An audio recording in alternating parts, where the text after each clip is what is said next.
Video کو like کر کے آگے شیئر ضرور کر دینا۔ امیر سنی دعوت اسلامی کی آمد ہوگی۔ جتنے وقت میں حضور امیر محترم کی آمد ہے، تھوڑی دیر کے لیے میں حاضر ہوں۔ سورہ تحریم شریف کی آیہ کریمہ کے حصے کی تلاوت کرنے کا شرف حاصل کیا ہے۔ اللہ تبارک و تعالی اس کے متعلق مجھے حق کہنے اور آپ سب کو حق سن کر اس پر عمل کرنے اور اسے عام کرنے کی توفیق عطا فرمائے۔ ہم لوگ مسلمان ہیں الحمدللہ، آخری نبی صلی اللہ علیہ وآلہ وسلم کے امتی ہیں، لیکن حضور اکرم صلی اللہ علیہ وآلہ وسلم کی باتوں پر جیسا اس امت کو یقین ہونا چاہیے ویسا یقین کم پایا جا رہا ہے۔ اس کی وجہ ہے کہ یقین کمزور ہونے کی وجہ سے ہم عمل کے معاملے میں بھی کمزور ہوتے جا رہے ہیں۔ اللہ کے رسول صلی اللہ علیہ وآلہ وسلم کی بات پر ہمیں کس طرح یقین ہونا چاہیے، کیسا یقین ہونا چاہیے؟ بزرگوں نے فرمایا ہمیں جتنا یقین اپنی ماں کا بیٹا ہونے پر ہے، اس سے زیادہ یقین اللہ کے رسول صلی اللہ علیہ وآلہ وسلم کی باتوں پر ہونا چاہیے۔ اور وہ اس کی بہترین مثال کس طریقے سے صحابہ اللہ کے رسول صلی اللہ علیہ وآلہ وسلم کی بات پر یقین کیا کرتے تھے۔ یاد رکھنا، جب تک کہ یہ امت اللہ و رسول کی باتوں پر سچے دل سے یقین کرنا نہیں سیکھتی، اس وقت تک عمل کا جذبہ پیدا ہو ہی نہیں سکتا، اس وقت تک دلوں میں خشیت ربانی پیدا ہو ہی نہیں سکتی۔ اللہ اکبر! کیا صحابہ کا یقین تھا! اللہ کے رسول علیہ الصلوۃ والتسلیم نے ایک دیہاتی سے گھوڑا خریدا، اور گھوڑا خریدنے کے بعد دیہاتی کی نیت خراب ہو گئی اور وہ اپنی بات سے مکر گیا۔ اللہ کے رسول علیہ الصلوۃ والتسلیم سے اس نے جھگڑا کرنا شروع کیا۔ اللہ کے رسول علیہ السلام فرماتے ہیں میں نے تم سے گھوڑا خریدا، وہ کہتا ہے میں نے آپ کو بیچا ہی نہیں۔ اب اللہ کے رسول علیہ السلام نے جب سودا کیا تھا، اس وقت تو کوئی درمیان میں موجود نہیں تھا، یا تو بیچنے والا تھا یا تو حضور خریدنے والے تھے۔ ایسے میں گفتگو ہو رہی تھی، اتنے میں حضرت سیدنا خزیمہ رضی اللہ تبارک و تعالیٰ عنہ وہاں سے گزرے، اور گزرنے کے بعد عرض کیا یا رسول اللہ صلی اللہ تعالی علیہ وآلہ وسلم، میرے ماں باپ آپ پر قربان آقا، آپ کے چہرے پہ میں پریشانی کے آثار دیکھ رہا ہوں۔ اللہ کے رسول علیہ السلام فرماتے ہیں اس دیہاتی سے میں نے گھوڑا خریدا اور اب یہ انکار کرتا ہے۔ اللہ کے رسول علیہ الصلوۃ والتسلیم فرماتے ہیں اب یہ مجھ سے کہتا ہے کہ کوئی گواہ پیش کرو، اگر آپ اپنے قول میں سچے ہیں تو کوئی گواہ پیش کرو۔ اللہ اکبر! اور جب خریدی ہو رہی تھی اس وقت تو کوئی گواہ موجود نہیں تھا۔ حضرت خزیمہ نے عرض کیا یا رسول اللہ صلی اللہ علیہ وآلہ وسلم، میں اس بات کی گواہی دیتا ہوں کہ گھوڑے کا سودا آپ نے کیا ہے، گھوڑا آپ نے خریدا ہے۔ اللہ کے رسول علیہ السلام کی اس بات پر آقا علیہ السلام نے یہ بات سنی تو حضور ارشاد فرماتے ہیں خزیمہ تم موجود نہیں تھے، اس کے بعد تم کس طریقے سے گواہی دے سکتے ہو اور کیوں گواہی دے رہے ہو؟ حضرت خزیمہ نے عرض کی یا رسول اللہ، جب آپ نے کہا اللہ ایک ہے، بن دیکھے میں نے مان لیا۔ آپ زمین پہ بیٹھ کے آسمان کی خبر دیتے ہیں، جب میں اس کو مان لیتا ہوں، اتنی بڑی بات جب میں نے آپ کی مانی ہے تو گھوڑا خریدنے کی بات تو چھوٹی سی ہے، میں اس کا انکار کیسے کر سکتا ہوں؟ اللہ کے رسول علیہ السلام نے اس یقین کی بنیاد پر ان کو یہ انعام عطا فرمایا خزیمہ آج کے بعد تیری گواہی دو مردوں کے برابر قرار دی جاتی ہے۔ یعنی اللہ اکبر! آپ اگر کسی کے حق میں گواہی دے دیں تو اب کسی دوسرے گواہ کی ضرورت نہیں ہے، تمہاری گواہی ہی کافی ہو جائے گی۔ یہ صحابہ کرام کا یقین تھا۔ اللہ اکبر! جب یہ بات ہمارے سمجھ میں آ گئی کہ اللہ کے رسول علیہ الصلوۃ والتسلیم کی بات پر اتنا یقین ہونا چاہیے کہ کسی کی بات پر جتنا یقین نہیں ہوتا سب سے زیادہ حضور کی بات پر یقین ہو۔ اللہ اکبر! جب یقین پیدا ہوگا انسان انسان خود بخود گناہوں سے محفوظ ہوگا، جب یقین پیدا ہوگا، اس کے دل میں نیکیوں کا جذبہ پیدا ہوگا، اس لیے کہ یقین کی بات ہے۔ اب جب یقین کی بات ہے، حضور کی زبان سے جو نکل جائے پتھر کی لکیر سے بھی زیادہ مضبوط ہے، اللہ کے رسول کی زبان سے جو نکل جائے، بلکہ یہاں تک عشاق کہتے ہیں اگر وہ دن کے وقت کہہ دے کہ رات ہے تو امتی پر لازم ہے کہ وہ دن کو رات ماننے کے لیے تیار ہو جائے، کیونکہ ہماری آنکھیں خطا کر سکتی ہے، مصطفیٰ جان رحمت کی زبان کبھی خطا نہیں کر سکتی، کیونکہ وہ اپنی مرضی سے نہیں کہتے۔ وما ينطق عن الهوى ان هو الا وحی یوحی، وہ جو کچھ کہتے ہیں زبان ان کی ہے، کلام خداوند قدوس کا ہے، انہوں نے اپنی مرضی سے کبھی بات ہی نہیں کہی۔ اب بتاؤ جب حضور علیہ السلام کی بات پر اتنا یقین پیدا ہو تو اب وہ رسول صلی اللہ علیہ وآلہ وسلم اب خود 1450 سال پہلے فرما رہے ہیں جب یقین پیدا ہوگا تب حضور کی باتیں سنو، آقا علیہ السلام کی باتیں سنو۔ اللہ کے رسول صلی اللہ علیہ وآلہ وسلم فرماتے ہیں کہ جہنم ہے اور جہنم کے اندر ایک وادی ہے، اس وادی کو وادی غی کہتے ہیں، یہ اللہ کے رسول کا فرمان ہے۔ یاد رکھنا انہوں نے جو کہہ دیا وہ ہو کر کے رہے گا، انہوں نے جس کے لیے عذاب بیان کر دیا وہ ہو کر کے رہے گا، تمہارے منہ سے جو نکلی وہ بات ہو کے رہی۔ اللہ اکبر۔ اب جب ان کا کلمہ پڑھے ہو تو ان کی باتوں پر یقین کرنا بھی سیکھو۔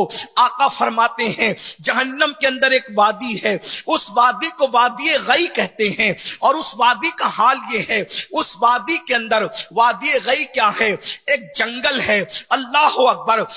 جہنم کا جنگل ہے۔ اللہ اکبر۔ وادی غی کیا ہے؟ یہ جہنم کا جنگل ہے۔ اللہ اکبر۔ اگر صحراؤں میں جنگل ہو، زمین کے اوپر جنگل ہو تو جنگل کہتے ہی اس کو ہے جس کے اندر اکیلا انسان چلے تو اس کو وحشت ہوتی ہے، اس کو خوف ہوتا ہے، وہ بے چین اور بے قرار ہو جاتا ہے۔ اللہ اکبر۔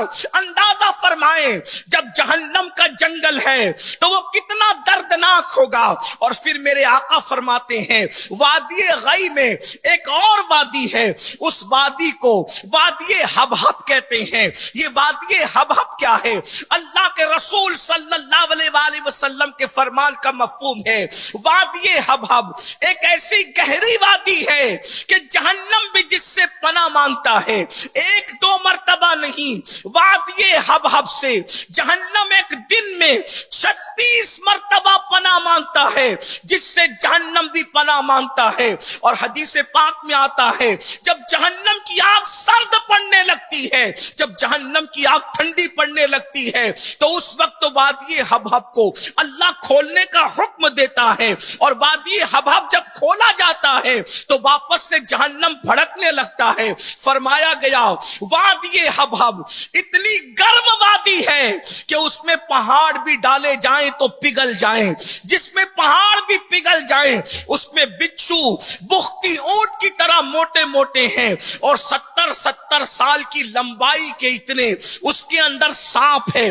اللہ اکبر۔ صحابہ کرام نے سنا وہ ہماری طرح کمزور ایمان والے نہیں تھے، وہ مضبوط ایمان والے تھے، وہ اللہ کے رسول پر یقین رکھنے والے تھے۔ صحابہ نے سنا کہ جس سے جہنم بھی پناہ مانگے وہ وادی حبحب ہے، جس میں پہاڑ بھی پگھل جائیں وادی حبحب ہے، بختی اونٹوں کی طرح جس میں جو ہے وہ بچھو ہے وہ وادی حبحب ہے۔ تو صحابہ کرام نے عرض کیا یا رسول اللہ صلی اللہ تعالی علیہ وسلم، ہمارے ماں باپ آپ پہ قربان، اس وادی حبحب میں کس کو ڈالا جائے گا؟ تو اللہ کے سچے رسول صادق و مصدوق مصطفیٰ کریم رؤوف الرحیم صلی اللہ علیہ وآلہ وسلم ارشاد فرماتے ہیں 5 کم نصیب ہے جن کو وادی حبحب میں داخل کیا جائے گا، 5 کم نصیب ہے جن کو وادی حبحب میں ڈالا جائے گا۔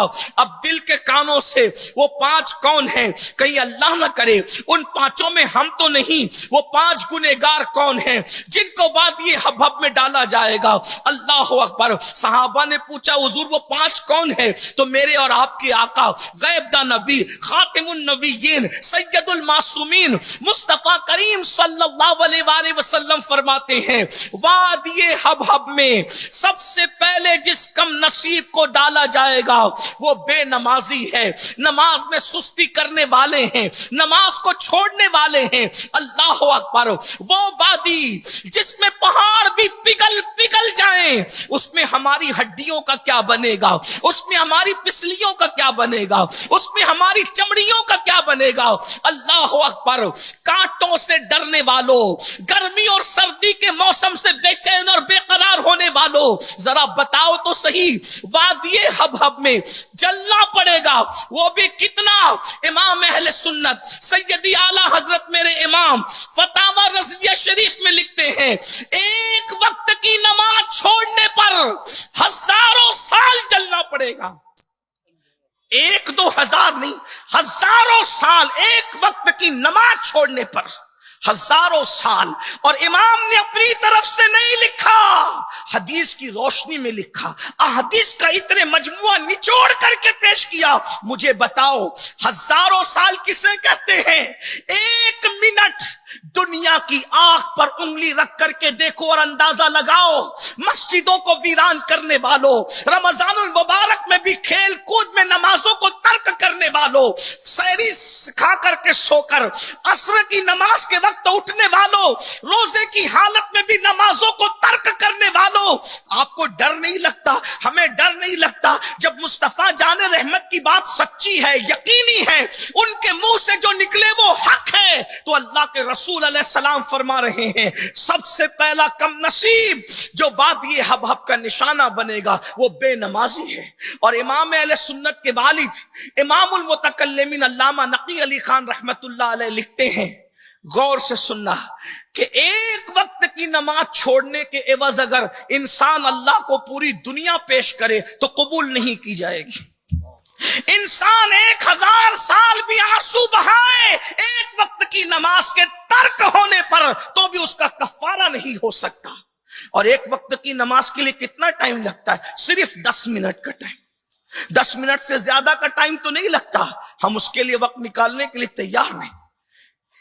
کہتے ہیں، منقول ہے، ایک ولی کی شیطان سے ملاقات ہوئی، ایک اللہ کے ولی کی شیطان سے ملاقات ہوئی۔ ولی نے سوچا شیطان سے ایسا راز نکال لوں کہ مجھ سے پہلے کوئی یہ راز نکال نہ سکا ہو۔ تو شیطان کے پاس آ کے کہتے ہیں، شیطان،